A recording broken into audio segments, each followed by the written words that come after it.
हर रोज एक नई कहानी देखने के लिए चैनल को सब्सक्राइब करें और बेल आइकन दबाना ना भूलें। अनुज की 2 बीवियां थी। पहली बीवी काजल और दूसरी बीवी नैना। दोनों में आज तक कभी नहीं बनी थी। दोनों छोटी छोटी बातों पर लड़ने को तैयार होती। ऐसे ही कुछ दिनों बाद दोनों की सास सुधा उन दोनों को बुला कर कहती है, मौसम ठंडा हो गया है अभी से, तो सर्दियों के सारे कपड़े निकाल दो और उनमें धूप दिखा दो। माँ जी, वही गंदे से कंबल रजाई इस्तेमाल करोगी क्या आप? कम से कम उन्हें धुलवा तो लो। सौतन की सर्दियाँ क्या पहली बार आ रही हैं? रजाई कंबल को धोया नहीं जाता।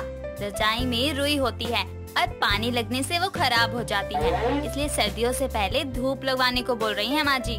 मेरी तो अब तक की पता नहीं कितनी सर्दियाँ आ चुकी है, लेकिन शायद आप दोनों अभी भी पुराने जमाने की तरह ही रहना पसंद करती हो।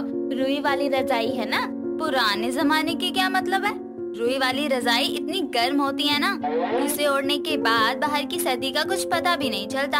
अब भी ना जाने कितने लोग वही इस्तेमाल करते हैं। हाँ, जो इस्तेमाल करता होगा वो आप जैसा ही होगा। मैंने यहाँ तुम दोनों को बकवास करने के लिए नहीं बुलाया है। सर्दी के सारे कपड़े निकालो और सभी कपड़े, कंबल, रजाई बाकी सब में धूप लगवा दो। खटमल वगैरह जो भी होंगे ना, साफ हो जाएगा। आप लोगों की ही होती होगी ऐसी सर्दियाँ, मेरी तो नहीं होती। मेरे तो कमरे में ही जो आता है आराम से गरम गरम रहता है, क्योंकि मैं तो हीटर लगा कर रखती हूँ अपने कमरे में। ये मेरी सौतन कुछ ज्यादा ही बोल रही है। अभी अच्छे से बता दूंगी कि कैसे होगी मेरी सौतन की सर्दियाँ। फिर लगा दे रही अपने कमरे में हीटर। जिसको जो करना है वो कर लेना, लेकिन अभी जो मैंने बोला है वही होगा। तुम दोनों जाओ, एक दूसरे की मदद करो और कंबल को अभी से धूप दिखाना शुरू कर दो। 1 हफ्ते तक यही करते रहना। आप बोल रही हो तो कर दूंगी, वरना तो मैं ये सब नहीं करती हूँ। और हाँ, पिछली बार पानी गर्म करने वाली रॉड भी खराब हो गई थी, तो अब नहीं लानी है। अभी ले आओगे तो ज्यादा महंगी भी नहीं मिलेगी, इसलिए तुम दोनों में से कोई जाकर अभी ले आना।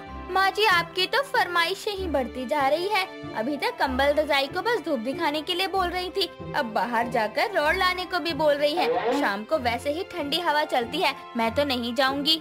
लो, सर्दियाँ आई नहीं कि मेरी सौतन को अभी से ठंड लगने लग गई। इतनी ठंड लग रही है तो आगे क्या होगा? तब तो ठंडे पानी में काम भी करना पड़ेगा तुम्हें, तब मना भी नहीं कर पाओगी। ऐसे कैसे ठंडे पानी में काम? ना बाबा ना, लाओ पैसे दो मुझे, मैं भी जाकर रॉड ले आती हूँ। मुझसे तो नहीं होने वाला ठंडे पानी में काम, इससे अच्छा है कि रॉड ही ले आऊँ। सुधा की बात सुनने के बाद दोनों काम में लग जाती हैं और धीरे धीरे सर्दी का मौसम आने लगता है। ऐसे ही एक दिन शाम को नैना अपनी नई रजाई ओढ़ कर बैठी थी। तभी वहाँ पर काजल आती है और अपने गीले हाथ नैना की गर्दन पर लगा देती है और उसकी रजाई छीन लेती है, जिसके बाद नैना गुस्से में कहती है, आपने मेरी रजाई क्यों छीनी और ये क्या बदतमीजी है? मेरी गर्दन पर गीले हाथ लगाने की क्या जरूरत थी? मैंने अपने हिस्से का सारा काम कर लिया है, अब जाओ, बर्तन तुम्हें धोने हैं और कपड़े भी जाकर जल्दी से धो लो। थोड़ी देर बाद सबको खाना भी देना है। वैसे दीदी आप इतनी अच्छी हो, आज आप मेरे बदले का काम कर दो ना। वो क्या है ना, मेरी थोड़ी तबीयत खराब है। वो क्या है ना, मेरी भी थोड़ी तबीयत खराब लग रही है, इसलिए मैंने अपना काम सारा पूरा नहीं किया। तुम जब अपना काम करने जाओ ना तो थोड़ा मेरा भी काम कर देना। ज्यादा नहीं, बस झाड़ू पोछा लगाना है और खाना ही बनाना है। अब तुम भी इतनी अच्छी हो तो मेरे लिए इतना कर ही सकती हो ना। ओ हेलो, पहले जाओ अपना काम खत्म करो, फिर मुझे काम के लिए बोलने आना। अपना तो काम हुआ नहीं अभी तक और मुझे बताने आई है। क्या हुआ? अभी तक तो मैं बहुत अच्छी थी और अब तुम मुझ पर ही चिल्ला रही हो। वाह, सौतन की सर्दियाँ भी नए रंग दिखा रही हैं। तो क्या हुआ? अगर आप मुझे मेरा काम करने के लिए बोल रही हो तो खुद भी तो अपना काम पूरा करके रखो ना। खुद ने तो अपना काम किया नहीं तो मुझे किस हक से बोलने आ गई आप? इसी हक से कि मेरा सारा काम हो गया है और तुम्हारी तरह सर्दी की मरीज नहीं हूँ मैं कि जरा सी हवा चली नहीं और मैं दुबक कर रजाई में घुस गई। जाओ अब काम करो। अच्छा दीदी, मैं काम तो कर दूंगी, लेकिन आप बस पानी गर्म होने के लिए लगा दो, उसके बाद मैं सारा काम कर दूंगी। बस इतना ही कर दो, फिर थोड़ी देर में सच में काम हो जाएगा। हमारे यहाँ पानी गर्म बस नहाने के लिए ही किया जाता है, बाकी काम ठंडे पानी से ही करने होते हैं। तो जाओ, अब कोई बहाने मत बनाओ और जाकर काम पर लग जाओ। काजल इतना बोलकर वहाँ से नैना को काम करने भेज देती है और नैना भी ठंडे ठंडे पानी में कपड़े बर्तन धो रही थी। ऐसे ही कुछ दिन निकल जाते हैं और मौसम बहुत ज्यादा ठंडा हो जाता है। लोग घरों में तसले वगैरह जलाकर आग लगाते हैं। तभी रसोई में काम करते हुए नैना ने हीटर लगा रखा था और वहाँ पर काजल आती है और हीटर बंद करके उसे बाहर लेकर जा रही होती है कि तभी नैना कहती है, अरे आप हीटर क्यों लेकर जा रही हो? दिखाई नहीं दे रहा क्या? मैं यहाँ पर खाना बना रही हूँ। दिखाई तो दे रहा है, लेकिन हीटर का काम रसोई से ज्यादा कमरे में होता है, तो कमरे में हीटर लगाने के लिए जा रही हूँ। खाना बन जाए तो बता देना, ठीक है?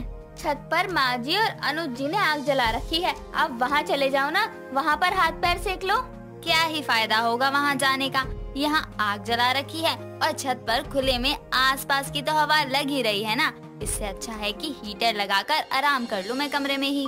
अगर आप हीटर लेकर चली जाओगी तो मैं क्या यहाँ ठंड में कपकपाती रहूँ? अरे नहीं नहीं, किसने बोला है तुम्हें ठंड में कपकपाने के लिए?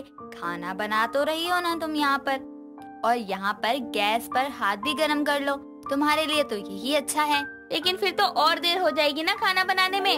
वो सब तुम्हारी परेशानी है, अब मजा आएगा ना। मेरी सौतन बनी है ना, तो सौतन की सर्दियाँ सौतन को ऐसे ही ठंड में तड़पाऊंगी कि पता चल जाएगा इसे कि किसकी सौतन बनकर आई है यहाँ पर।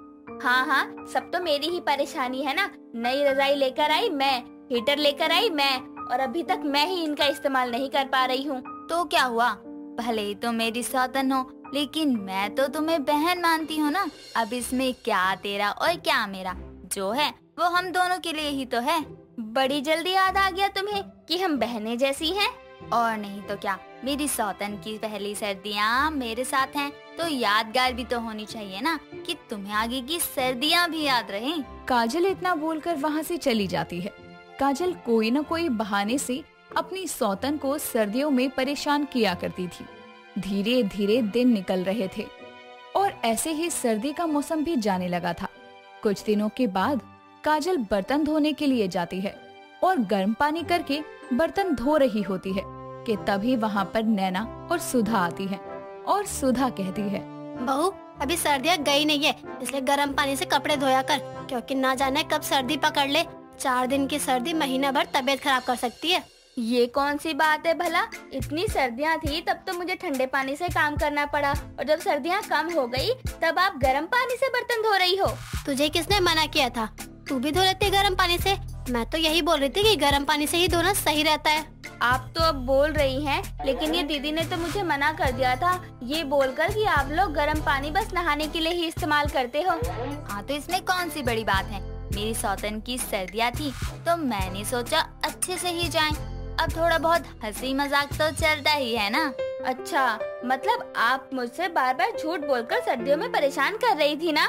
और नहीं तो क्या, मेरी सौतन बनकर आई थी तो सौतन की सर्दियाँ तो अच्छे से तसल्ली से ही जानी चाहिए ना, इसलिए मैं अब तक तुम्हारे साथ मजाक ही कर रही थी। काजल इसी तरह अपनी सौतन को सर्दियों में परेशान करती है और सौतन की सर्दियाँ ठंड में काम करने में ही निकल जाती है। दोस्तों, अगर आपको ये कहानी पसंद आई तो इसे लाइक करें, शेयर करें और कमेंट करके बताएं कि कहानी में आपको सबसे अच्छा क्या लगा।